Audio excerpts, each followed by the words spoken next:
তারা হয়তো এই হাদিস জানে না, আল্লাহ পাক ওদের কানের মধ্যে আমার এই হাদিসটা যেন পৌঁছে দেন, আমিন।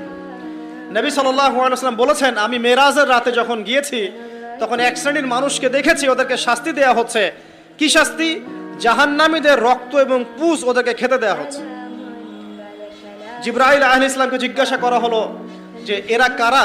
তিনি বললেন, এরা আপনার উম্মতের সেই সব ব্যক্তি যারা মাদকদ্রব্য সেবন করত। আল্লাহ রাব্বুল আলামিন তার হাবিবের মাধ্যমে জানিয়েছেন, যখন কোনো মুসলিম মাদক সেবন করে বা কোনো ব্যক্তি মাদক সেবন করে তখন 40 দিন তার নামাজ কবুল হয় না। এরপর যদি সে তওবা করে তাহলে আল্লাহ পাক তার তওবা কবুল করবেন ইনশাআল্লাহ। যদি সে আবারও মাদক খায় তওবা করার পর, আবার 40 দিন তার নামাজ কবুল হবে না।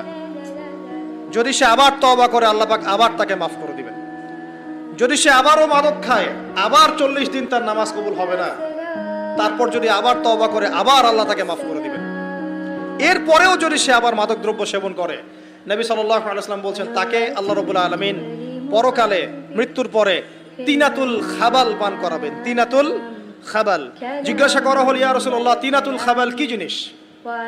নবী সাল্লাল্লাহু আলাইহি ওয়াসাল্লাম উত্তর দিচ্ছেন, এটা হচ্ছে জাহান্নামীদের রক্ত, মাংস, এগুলো পুড়ে পচে যে রসটা বের হবে, এটা হচ্ছে তিনাতুল খাবাল।